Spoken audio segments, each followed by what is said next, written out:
Salut tout le monde, je suis ravie de vous retrouver aujourd'hui dans une nouvelle vidéo qui sera une vidéo point lecture dans laquelle j'ai essayé de réunir des romans thrillers, policiers jusqu'à aventure enquête, avec enquête. Donc je suis vraiment ravie de vous retrouver aujourd'hui dans cette nouvelle vidéo. Avant de la commencer, j'ai une double annonce à vous faire. La première annonce, c'est que mes vidéos vont se raréfier un petit peu sur ma chaîne pendant ces prochains mois, peut-être même momentanément disparaître parce que là où je serai, j'aurai potentiellement pas du tout accès à internet, en tout cas dans une dimension où je pourrais poster des vidéos, donc sachez-le, vous êtes prévenus, mais on n'en est pas encore là. La deuxième annonce, c'est que justement j'ai pas mal de vidéos à vous tourner et à vous préparer là dans ces prochains jours, même si le temps m'est un petit peu limité parce que les concours approchent à grands pas, etc.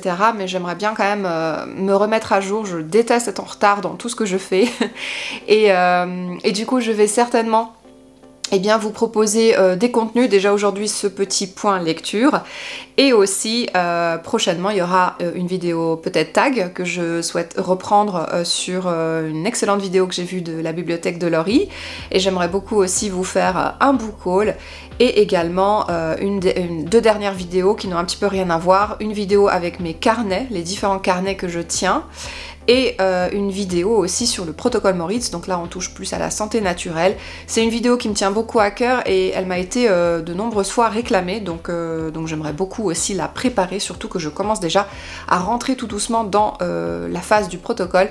Donc voilà, j'ai hâte de vous faire un vlog à ce sujet, mais pour la suite, les vidéos vont un tout petit peu se raréfier, donc c'est à mon plus grand regret, mais voilà, la chaîne n'est pas terminée, et bien au contraire, je serai encore plus active sur Instagram du coup, puisque sur Instagram vous allez pouvoir retrouver peut-être même potentiellement des stories dans lesquelles je vais vous présenter justement des points lecture ou des book hauls. Donc voilà, juste petite parenthèse organisationnelle, et on va pouvoir entrer dans le printemps et allez, balayer toutes ces dernières lectures, comme ça c'est présenté, c'est montré. Sachez que les chroniques sont déjà présentes depuis pas mal de temps sur Instagram pour tous ces livres, mais en tout cas il me tardait de vous les présenter aujourd'hui en vidéo. J'espère que de votre côté aussi vous êtes bien rentrés dans le printemps.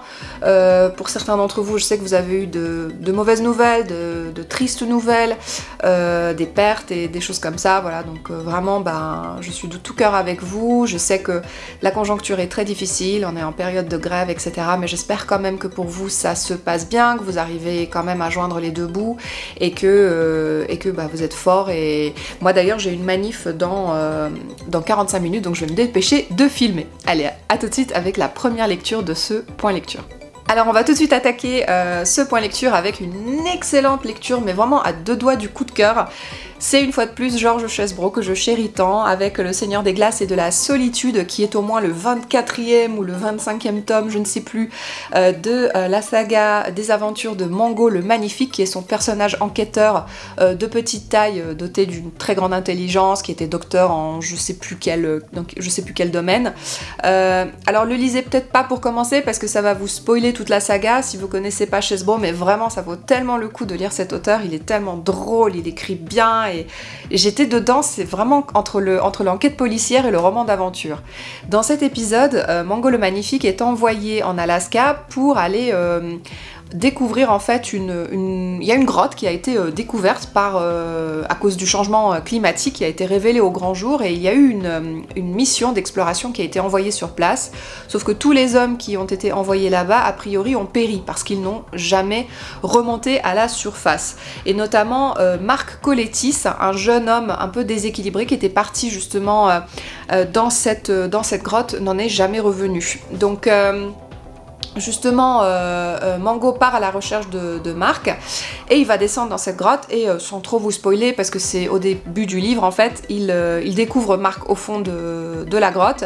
Il arrive à le sauver, il devait lui annoncer une nouvelle d'ailleurs aussi à propos de son papa, et Marc en fait va sombrer encore plus dans la folie qu'auparavant. Enfin, je n'aime pas employer le mot folie, mais en gros, Marc est un garçon un peu déséquilibré, un jeune homme déséquilibré, et il va commencer à se faire appeler Horus et se faire passer pour une divinité. Dans cette grotte, Mango et Marc aussi vont découvrir une civilisation très très ancienne, et donc tout va partir dans cette aventure justement qu'est-ce que c'est que cette civilisation, pourquoi Mango d'un coup est menacé aussi de mort, qui est à ses trousses, etc. On va être amené aux quatre bouts de la Terre avec Mango le Magnifique. On va voyager et tout ça sous la plume de Georges Chesbrough. Vraiment, je vous conseille cette saga, mais c'est mon petit doudou. Si vous aimez les romans policiers où il y a quand même de l'humour, parce que c'est un auteur qui écrit extrêmement bien, j'ai même corné des pages, donc je pense qu'il y a eu des passages vraiment fantastiques. Malheureusement, j'ai lu fin 2022, donc je ne peux plus vous en parler de façon très détaillée.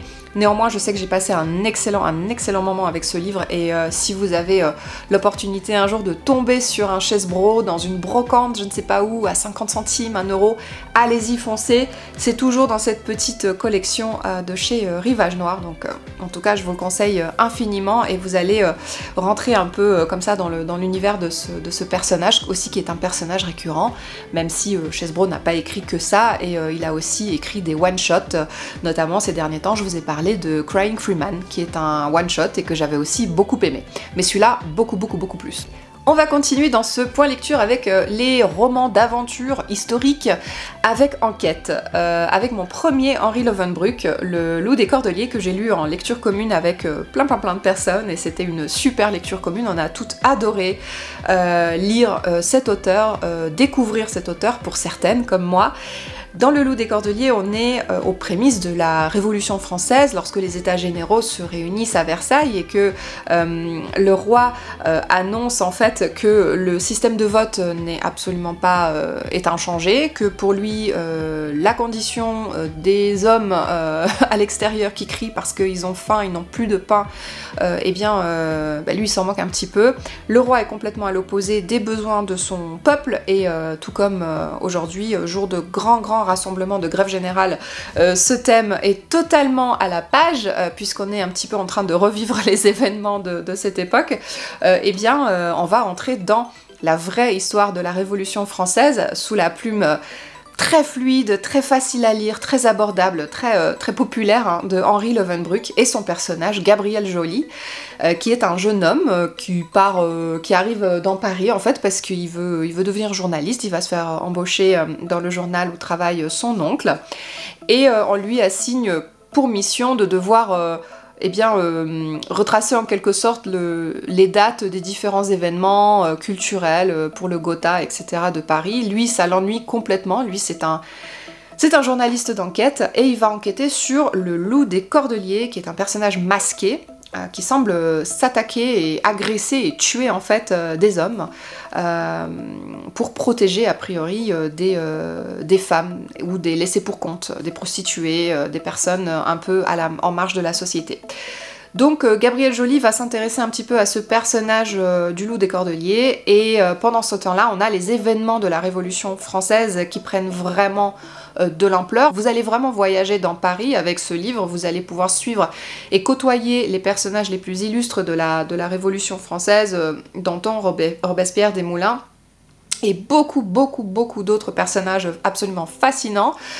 À la fin de ce tome 1, puisque c'est une trilogie, vous savez quelle est l'identité du Loup des Cordeliers, donc si jamais vous aimez découvrir en tout cas le fond de l'enquête, ce livre est probablement fait pour vous. Et puis il y a une suite qui est parue, qui s'appelle Le Mystère de la Main Rouge, que nous allons lire avec toujours la même petite troupe, et très prochainement, j'espère, parce que je me le suis déjà procuré et j'ai hâte de le lire. Ce que j'ai aimé en particulier dans ce roman, c'est le fait qu'on est vraiment plongé au cœur de la Révolution française. Ça permet de se remémorer vraiment les événements tels qu'ils ont eu lieu dans l'ordre.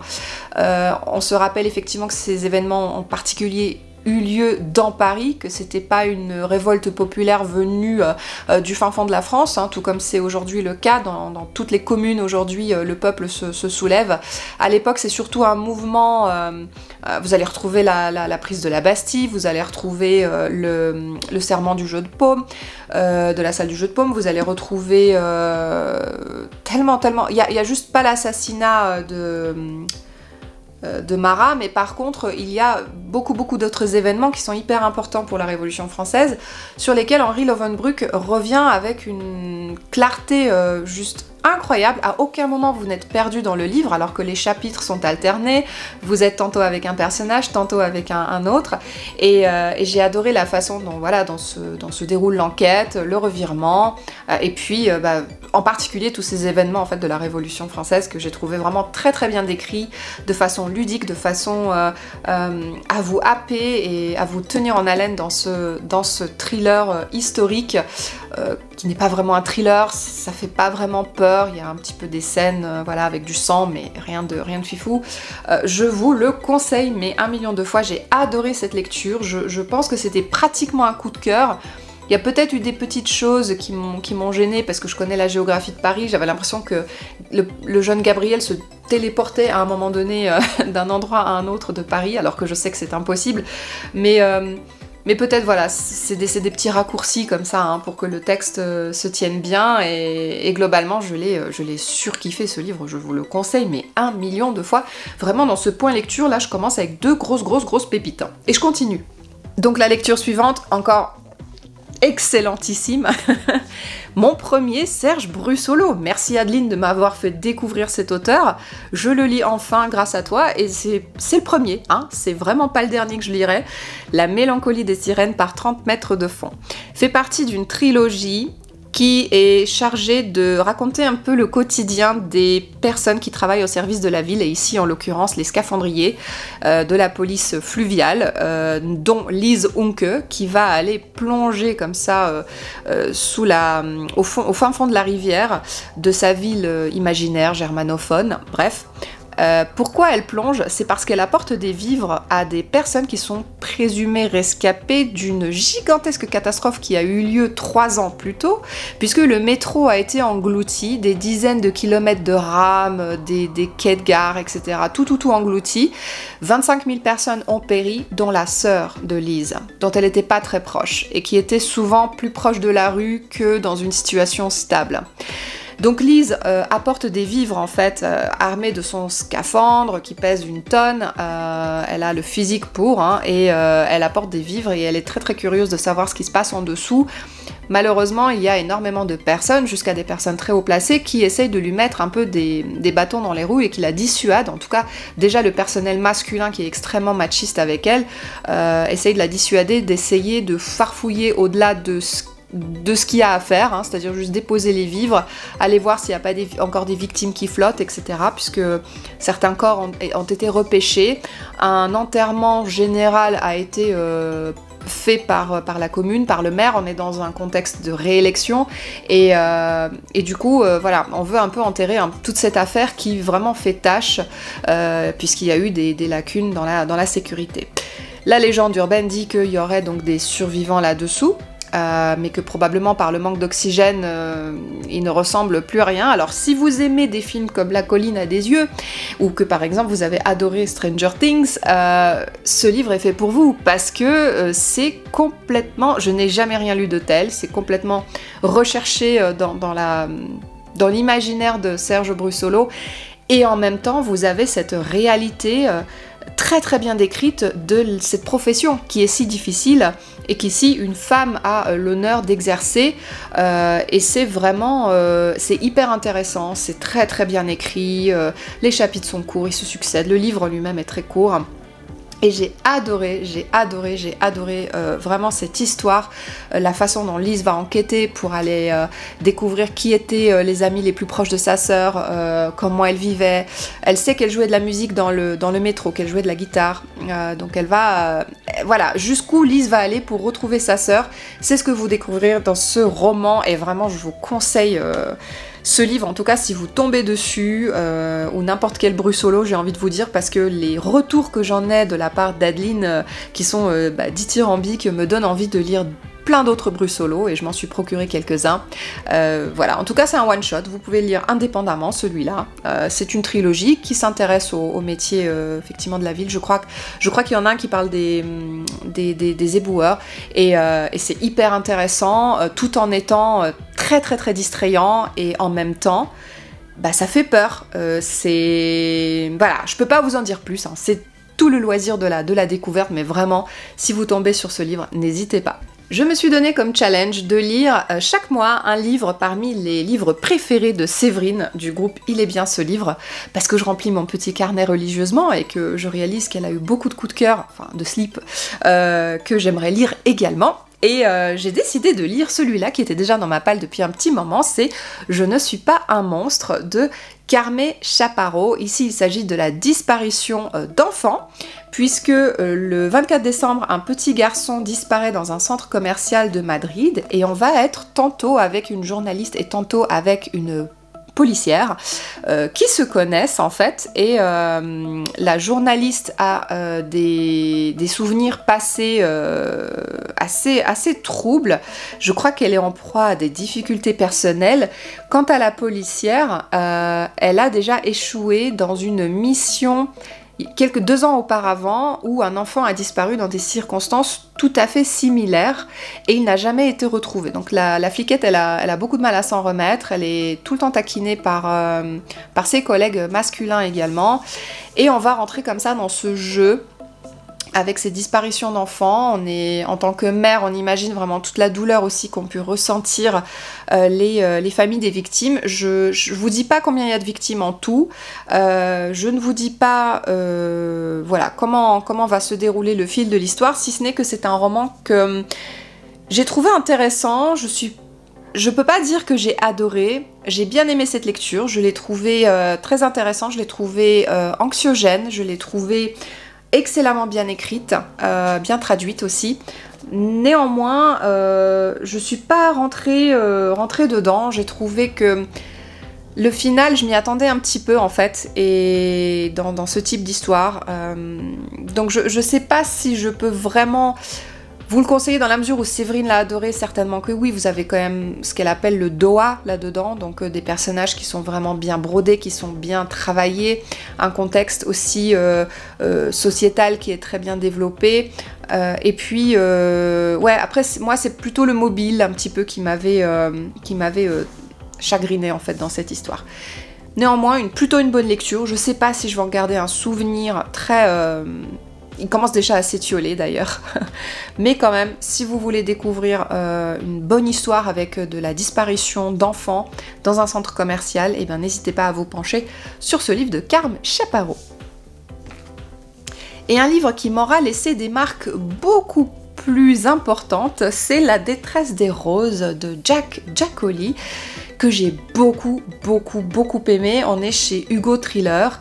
C'est un page turner. En gros, dans ce livre, tout est fait pour que vous défiliez vraiment dans le roman, que vous ayez envie d'en savoir plus. Cette histoire a été inspirée du dépeceur de Mons, qui est un monstre qui a réellement existé à la frontière entre la Belgique et la France, plus particulièrement en Belgique, et qui a dépecé, je crois, 6 femmes en laissant des morceaux de chacune éparpillés à différents endroits de la Belgique dans des sacs poubelles. Et les policiers, à l'époque, dans les années 90 et au début des années 2000, ne savaient pas du tout comment gérer cette enquête. Ils avaient beaucoup de mal à venir à bout de ce criminel et à l'interpeller, à en découvrir l'identité. Ici, on est avec le personnage de Mélanie Penning, qui est à la crime depuis 1 an. Elle aussi se fait un peu taquiner par ses collègues masculins, parce qu'elle va enquêter sur donc, des homicides, et clairement, ses collègues n'approuvent pas réellement ses compétences. Elle va devoir donc batailler et prouver qu'elle est vraiment plus fine que ses collègues. D'ailleurs, l'auteur Jack Giaccoli est enquêteur à la police judiciaire fédérale en Belgique, donc il sait de quoi il parle quand il parle de routine et d'éléments d'enquête. Il s'est largement inspiré de l'histoire du dépeceur de Mons, dont vous allez retrouver des éléments là-dedans, mais pas que. Il a, puisque notamment à la fin, l'auteur des faits est interpellé, ce qui n'est pas le cas dans la réalité, puisque le dépeceur de Mons court toujours. Et le personnage est tout simplement glaçant. Vous allez être avec lui par moment dans l'histoire, même beaucoup plus que par moment, et c'est un personnage qui va vous glacer le sang. C'est un personnage juste ignoble, c'est un monstre, et la fin m'a vraiment retournée, je ne m'attendais pas du tout à ça. Voilà, il y a eu quand même des surprises, même si l'histoire est assez linéaire, il y a eu des surprises et j'ai beaucoup aimé en fait la façon dont c'est fait parce que ça se lit bien, que c'est fluide et que c'est typiquement le genre de thriller en ce moment que j'aime bien lire, tout comme a été Enfer aussi de Ismaël Lemonnier l'année dernière qui avait été un gros coup de cœur.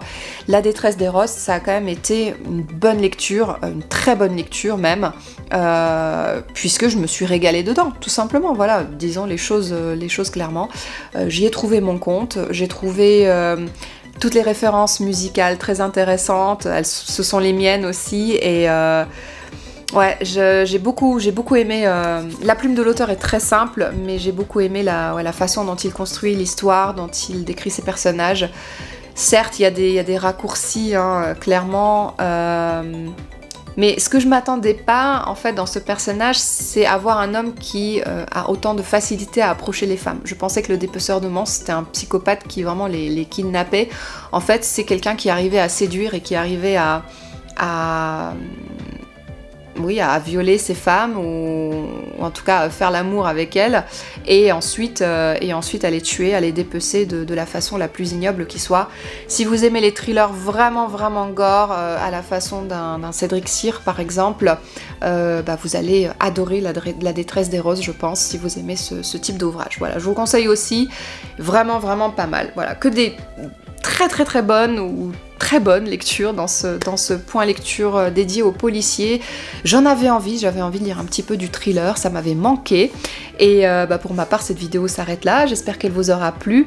Il me reste plus qu'à vous retrouver dans une prochaine vidéo avec d'autres surprises aussi. N'hésitez pas à vous abonner à ma chaîne si vous voulez suivre un petit peu mes vidéos. Et puis bien sûr, mon Instagram est toujours ouvert à tous avec les dernières chroniques de mes livres lus. Je vous embrasse très fort et je vous dis à une prochaine. Ciao!